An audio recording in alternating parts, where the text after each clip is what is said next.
Friend of the channel, Peeps, recently uploaded the first episode of his new series, Patch Notes, in which he redesigned Tistina to be an actually functioning deck. It's no secret to anyone aware of my history with the Yu-Gi-Oh! Trading card game that the archetypes I invest my time into are those which nothing ever happens. I immediately, of course, decided to steal this content for myself, as I, a far-left radical, am incapable of creating anything new and must instead take that which is created by man and warp it to accommodate my twisted fusion summoning ideology. So I reached out to Peeps, and he graciously allowed me to make my own little mini-series of fixing whatever unplayable cards Konami churns out. Specifically, fixing every bad card in the Abyss, or Albaz, lore.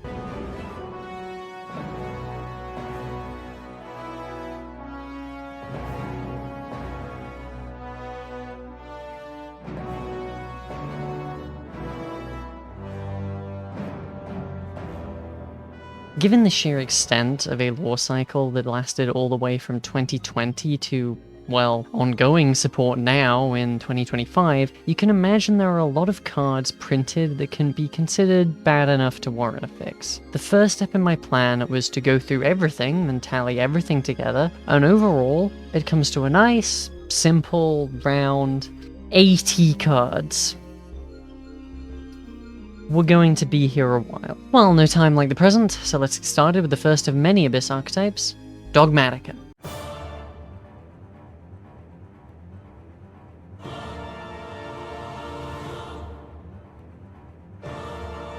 Dogmatika is, in retrospect, a very strange deck. I think it suffers from the lore release cycle more maybe than any other Abyss archetype. It debuted with 12 cards in its first wave all the way back 5 years ago in 2020's Rise of the Duelist, and that's if we generously include Fallen of Albaz as a card in the archetype. The notable thing about Dogmatika is while we didn't know it at the time that this would eventually become a ritual deck, the designers did, so it's very strange to look back at the first wave and realizing there's really no real indicator of that being the design intent. And if you want to say that the extra deck lock is indicative of ritual gameplay, I look forward to the upcoming Regenesis ritual monster and the discovery of the secret fourth Habakiri effect. So, where does this leave us in a redesign? I'd like to honour the original release schedule in these videos, so we're going to need to find a happy medium between having these Wave 1 cards synergize with ritual gameplay without outright stating they're a ritual deck, since we don't have those yet, and the last thing we want is someone digging through boxes for 50 hours searching for the ritual spell that won't release for another 10 months. The other factor I'd like to focus on here is I'm not just trying to break the deck wide open and make it tier 0. I think for most bad cards we'll cover here, they can be made more playable with only small changes. Oh yeah, and just a quick reminder to hit the subscribe button, it is really helpful as it turns out. Alright, with all that covered and out of the way, let's take a look at our first card of the day, Dogmatika Aiden the Enlightened. Cannot be destroyed by battle with a monster special summoned from the extra deck. This is an effect on the low-level Wave 1 Dogmatikas, and it never appears again and is only sometimes relevant, so let's move on. Not much more to say here, it's fine. If a monster special summoned from the extra deck is on the field, you can special summon this card from your hand. This is a repeated effect on the Wave 1 Dogmatikas, and yeah, it's a good effect. Really solid for an extender. The problem is that it isn't a deck that summons from the extra deck, so this is a going second effect that's fine as a bonus on a card like Ecclesia, but far too slow here. We can upgrade this without changing the idea of it. If a Fusion, Synchro, Xyz, or Link monster is on the field or in your graveyard, you can special summon this card from your hand. This keeps the idea of a going second bonus. This keeps the idea of it being a going second bonus, but it's also an extender if we resolve any of our send effects, such as Nadir Servant. If this card on the field is destroyed by battle or card effect, you can special summon one Dogmatika monster from your deck, except Dogmatika Aiden the Enlightened. Okay, can't sugarcoat this, that's just a terrible effect. The change I'm going to make here is one that pays off later when we get our ritual monsters. If this card on the field is destroyed or tributed. Not a big change, but it means that later when we get our ritual waves we can use Aiden as a body that gets us to something like Ecclesia or Maximus. It's actually pretty hard to search specific names in this deck. Until Matrix comes out in 3 years' time from here, we only have Nadir Servant and that's not searchable either. Next up we have a somehow even worse monster than Aiden, Dogmatika Theo, the Iron Punch. Same protection effect as Aiden, and once per turn clause. We'll skip those, but we will change Theo's special summon effect to match the one we did for Aiden. You can target one face-up monster on the field that was special summoned from the extra deck. Until the end of this turn, this card gains 600 attack, and if it does, the targeted monster loses 600 attack. This is absolutely pathetic. No other word for it. Triple Tactics Talent was in this set. We're allowed good going second effects. You can target one face-up monster on the field that was special summoned from the extra deck. Until the end of this turn, this card gains 600 attack, and if it does, banish that monster. This is honestly just fine, and we could even make this on summon and it'd probably still be fine. The key problem, as I touched on with Aiden, is that there really aren't many ways to get our different names, being in this weird phase a couple years right before decks started being hyper consistent and full of one-card starters. You could probably play Theo as a one-of on release, or maybe a copy in the side deck in a more modern build. Speaking of going second cards, we have our OG boss monster, Dogmatika Nexus. It really is strange going back and looking at all these weird board-breaking cards in these first few waves, knowing the later support pushes these turn 1 setups. Must be special summoned by its own effect. You can target 4 Fusion, Synchro, Xyz, and or Link monsters in the graveyards, special summon this card from your hand, and if you do, banish them. So this is kind of meant to be a reward for either resolving a bunch of your send effects like Maximus, or an interaction with your opponent's graveyard. Unfortunately, banishing 4 ends up being way more of a heavy cost than an interaction, so you're paying a hefty price for something that only has a battle effect. A couple quick adjustments I'd make to this to change that must be to a must first be, so we can potentially revive it from graveyard later, as little as that'll come up, and reducing that banish number from 4 to 3. At the start of the damage step, if this card battles a special summoned monster, destroy all your opponent's attack position monsters, then inflict 800 damage to your opponent for each Fusion, Synchro, Xyz, and Link monster destroyed by this effect. This isn't a bad effect on the face of it, but if this is going to be played, it needs to outright kill if it connects most of the time. Get down close to it anyway. So let's up that burn damage. Destroy your opponent's attack position monsters, then inflict 800 damage to your opponent for each Fusion, Synchro, Xyz, or Link in their graveyard. Does a lot more damage, and kind of rewards you for banishing your own stuff to summon Nexus instead of your opponent's and getting a bit more burn in. I don't think there's much point in making cards like Nexus particularly strong, since it's honestly just not intended to be the boss monster of this deck. Lore-wise, it's a false idol, a deceptive depiction of Maximus's deity from the world he, Albaz, and Alba are from. I would, however, like the spells and traps to be more significantly buffed. These are cards that should remain relevant over time more than necessarily each monster. Our first spell is our field spell in this wave, Dogmatika Nation. Neither player can target Dogmatika monsters you control with effects of monsters that were specialed from the extra deck. Neither player? Really? This restriction doesn't really make any gameplay sense. We aren't summoning from the extra anyway, so your opponent cannot target Dogmatika monsters you control with Fusion, Synchro, Xyz, or Link monster effects. The main thing we get here is that we're now protected from graveyard effects, such as Aggregator. And then we have the two very disappointing bulleted effects. After damage calculation, if your Dogmatika monster battled an opponent's monster, destroy that opponent's monster. I'm just gonna have to scrap this completely. We are not playing a field spell for a once per turn Catasta that requires us to take the battle damage first. I want to replace this with an effect that actually works as a pseudo starter for the rest of our cards. During your main phase, you can make your opponent special summon one monster from their extra deck, but its effects are negated.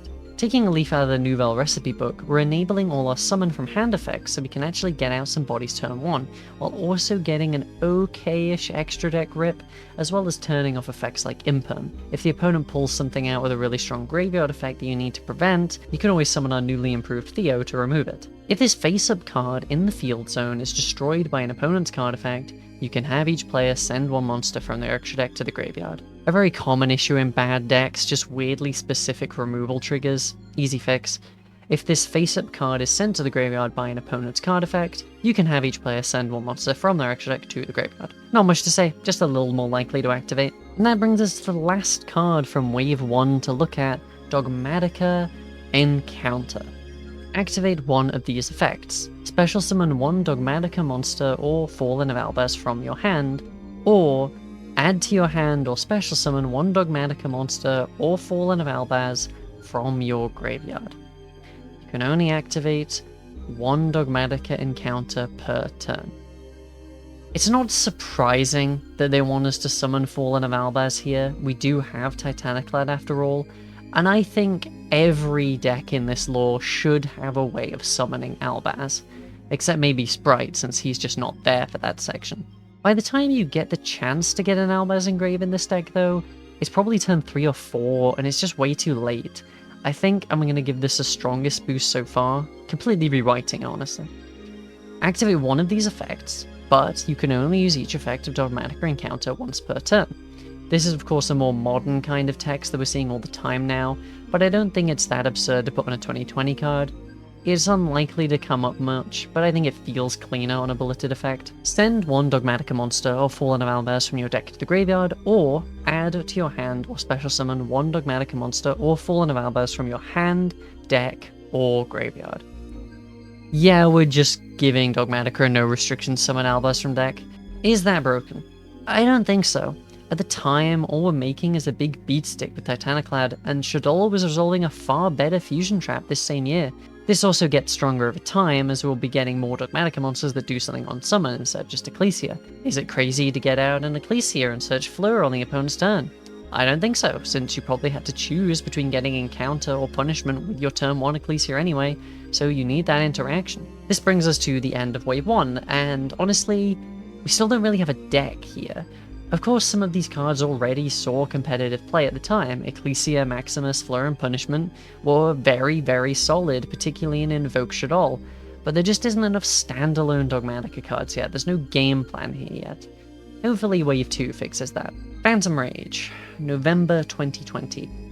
We got 2 entire cards here. Most of the lore slots were taken up by Tri-Brigade, which is understandable. Unfortunately, our 2 cards here were awful. Let's get right into it with our newest monster, Dogmatika Ashian. If a Fusion Synchro, Igzy, or Link monster is sent to the graveyard, you can special summon this card from your hand. Oh, sick, a turn 0 play. That's really early for one of that. No notes, honestly. Really specific trigger, but we're still 5 years before Kane Iron, so it's understandable. Good start. What else does it do? If this card is special summoned from the hand, you can target one Dogmatika card in your graveyard except Dogmatika Ashian, add it to your hand. So this just doesn't do anything. I guess you can use this after resolving Punishment to recycle it to set on turn 3 if you went first. This is not going to cut it. I'm giving this a massive rework. If this card is special summoned from the hand, you can add one level 8 or higher Dogmatika monster from your deck or graveyard to your hand except Dogmatika Ashian.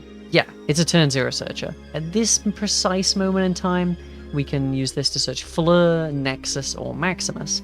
As time goes on, this effect will give us the ability to search out a bunch of support cards: White Knight, Albazoa, Fleur the Thunderbolt, and Chaplain. This is very pushed. It's a couple chains to do it, but it is a way to use Fleur's Negate on your opponent's turn 1. I think this is fair, given how specific Ashian's trigger effect is, and they get 2 chains to prepare for it before Fleur even reaches your hand. When an opponent's monster declares an attack, you can make all Dogmatika monsters you currently control gain 500 attack. No notes again, this effect is mediocre, but it's a mirror of Fleur's, and I don't really think we need to add any more to this card. It's already good. Next up, we have possibly the worst Dogmatika card, Dogmatika Schism. It's an equip spell. If the equipped monster is a Dogmatika monster, it gains attack equal to its level times 100. If not, it loses 200 attack for each Dogmatika monster you control. Wow. As is often the case with lore cards, it's a banger piece of art with an utterly dogshit effect. You want me to use my 1 spell trap search on an attack reduction instead of punishment? How about instead of just that, the equipped monster can't activate its effects while you control the Dogmatika monster? Not that good, but it still has some niche use. Honestly, we might not even need the restriction of needing a Dogmatika, but it's hard for this to not just be a slightly different Axe of Fools in that case. If this card is sent to the graveyard because the equipped monster was destroyed, you can send one monster from your extra deck to the graveyard. Wow, we got to send one after outing a monster by battle. Yeah, okay, no. If this card is sent from the field to the graveyard, simple and versatile. We could equip this to a monster on our own turn, tribute it for a ritual, and trigger the send. It's acceptable. And yeah, after this another wave, we still don't have a functional deck. A good turn 0 play maybe, but no coherent strategy. Does that change with February 2021's Blazing Vortex? Absolutely fucking not. We get one entire card here, Dogmatika Genesis. Target one banished Fusion, Synchro, Xyz, or Link monster, and one effect monster your opponent controls of the same card type, Fusion, Synchro, Xyz, or Link. Return that banished monster to the extra deck, and if you do, negate the effects of that monster your opponent controls. This is quite possibly the worst imperm I've read in my life. Reminder, we have a good trap. We have punishment. And only one way to consistently search one. Why on earth would we ever search this over punishment over our new buffed version of Encounter? If we're going to be locked into only implementing an extra monster, this needs to have the punishment payoff, at least. Target one Fusion, Synchro, Xyz, or Link monster your opponent controls. Send one monster with the same type from your extra deck to the graveyard, and if you do, negate that target's effects. It's restricted in a different way to punishment. We could send some low attack monsters, but we're going to have to match the type. I think this becomes a very strong toss-up between the two cards for your search. But again, another trap card is not enough for a game plan. Fortunately, it's finally time to get one. June 2021's Lightning Overdrive. The skies crack open. The people of Dogmatika Nation are consumed and corrupted, the world itself coming to an end. And we get a boss monster that basically doesn't do anything. Waiting a whole year to receive a White Knight after the first wave is something that makes me glad I wasn't a hardcore Abyss fan until Despia came out a bit later. You cannot special summon monsters from the extra deck. I think the lock is reasonable, assuming the monster is good.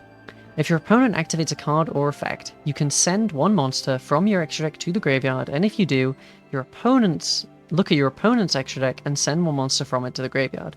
This card gains attack equal to half the combined attacks of those monsters sent to the graveyard until the end of this turn. This is almost a good effect. It's just way too slow and far too reliant on the extra deck monsters doing something when they hit the grave. Buckle in. Let's make this a real monster. I simply refuse to have this first of many fleur-de-lis retrains not do a negation effect.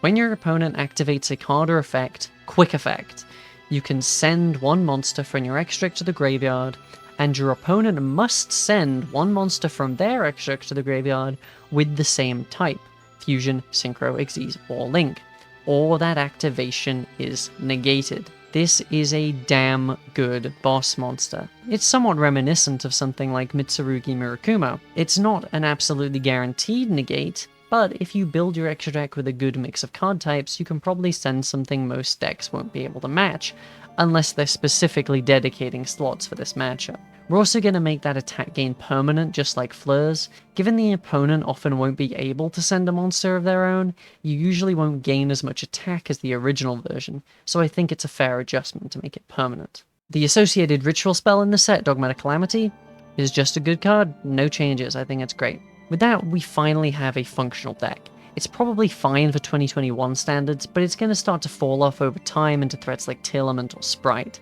Fortunately, in 2022, we get a few more waves of support. 5 cards across 4 core sets. The last of these, Cartesia, is not really a Dogmatika. We do get Gwenol in 2023, which is fine. We're not changing Cartesia though, she's a great card already. First up, in Battle of Chaos, we actually got another ritual monster and spell, and they're both very lackluster. Let's start with the White Relic of Dogmatika. If this card is ritual summoned, you can target 2 face-up monsters on the field, make one of those monsters gain attack equal to the other monster's attack. What? I have no idea why this is what this card does. I'm not even sure what the lore reasoning is. The only justification I could ever find in TCG play was using it to trigger my own Nouvelle effects by targeting them. Yeah, I bet you didn't think Nouvelle was going to come again, did you, you worm? This has got to go. If this card is ritual summoned, you can banish one light spellcaster from your graveyard, send one special summon monster your opponent controls to the graveyard. Also, this card gains attack equal to that banished monster's attack. I believe the original idea of the effect is that Relic is draining Fleur-de-Lis's power, so let's directly reference that. This is yet another really strong piece of interaction now, and non-targeting send is nothing to 6-7 Labubu at. If a monster is special summoned from your opponent's extra deck, you can look at your opponent's extra deck and send one monster from it to the graveyard. This is a good effect, no notes. We'll take a quick look at the Ritual Spell 2, Dogmatika Macabre. You must also tribute monsters from your hand or field and or banish fusion or synchro monsters from your graveyard whose total levels equal or exceed the level of the ritual monster. Then, if both White Knight of Dogmatika and White Relic of Dogmatika are on the field, you can look at either your extra deck or your opponent's and send one monster from it to the graveyard. I think, like Calamity, the actual ritual summoning part is completely fine, but I think the requirement of controlling both names just to get the send is kinda rough. We of course need the card to name both rituals so we can pre-prep for them, but we can still make that work. Then, if at least 2 Dogmatika monsters are on the field, including White Knight of Dogmatika or White Relic of Dogmatika, you can look at each player's extra deck and send one monster from each to the graveyard. Yeah, I snuck a little additional buff in there, ripping from both extras instead of one. There is actually, in fact, a reason that we got a ritual that does something immediately on summon. That's because in the next set, Dimension Force, we got a ritual trap. Dogmatika Turgy. Ritual summon one Dogmatika ritual monster from your hand or deck by tributing Dogmatika monsters and or ritual, fusion, or synchro monsters from your field whose total levels exactly equal the level of the ritual monster. This is really good, especially with how much better our ritual monsters are now. Getting out a negate or a send from deck is really good. The only thing I'd change is a quality of life thing, adding the ability to tribute Xyz monsters too, using their ranks as if they're levels. This probably won't come up much, but I like it. If this card is in your graveyard, you can banish this card, then target 2 Dogmatika monsters in your graveyard with different levels, add one of them to your hand, and place the other on the bottom of the deck. This is also pretty good. I just tack on, then draw one card at the end, so this is a slightly better piece of follow-up on those turn 3s. And our final piece of support in 2022 came out in Power of the Elements, the same set as the aforementioned Telements and Sprites. So this one has to be crazy, right? That's the crazy set. Branded in Central Dogmatika is somehow both the worst branded card and worst Dogmatika card in the entire game. I don't even think we can make this playable without just deleting the entire text box and making up a new effect. And I don't want to do that if I can avoid it. If you special summon one ritual monster and no other cards by a spell card or effect, you can look at each player's extra deck and send one monster from it to the graveyard. We can't even trigger this with Turgy. Let's make this a little less obtuse. During your main phase, if you control a light ritual monster, you can look at either player's extra deck and send one monster from it to the graveyard, then draw one card. If we're going to play a continuous that does nothing but be worse than Nadir Servant, it needs to at least go neutral in card advantage. If you special summon one fusion monster, and no other cards, by a spell, card, or effect, you can target that monster. For the rest of the turn, it gains attack equal to its original attack. Also, it can only attack position monsters your opponent controls. This continues the previous effects theme of not working with our other cards. Cartesia comes out in the next set after this. Why can't this count her summons? This artwork depicts Cartesia being created! She's in the artwork! Whatever, let's just do what we can. You can target one fusion monster you control. For the rest of this turn, it gains attack equal to its original attack. Also, its effects cannot be negated. This has some usability. It can make a 6k Mirror Jade and force an imperm early, or make a 5k Lenatus that wipes the board. I still think it's pretty awful, but maybe you side a copy and brand it to consistently out Lunalight Liger Dancer. And that's it, actually. That's all the Dogmatika cards I'm changing. We have a lot more cards that come out after this. Albazoa, Granguinol, Matrix, Quem, Lulua Lilith, Fleur-de-Lis Thunderbolt, Dogmatika, Beast, Fallen the Virtuous, Dogma Dragon, and Chaplain, but I think they're all good enough to see play, especially in this enhanced version of the deck we've built up today. This was a fair bit of work, but there's still plenty to be done. We have a bunch of cards to fix in this miniseries, and next up will be Tri-Brigade. If you want to try out this hypothetical version of the deck, I'll be making all these customs public on Dueling Book under my alt once this video goes live, and let me know what changes you would have made or would make to any cards that we've not yet covered in some of the other Abyss Lore archetypes. For now, that's it from me. See you next time.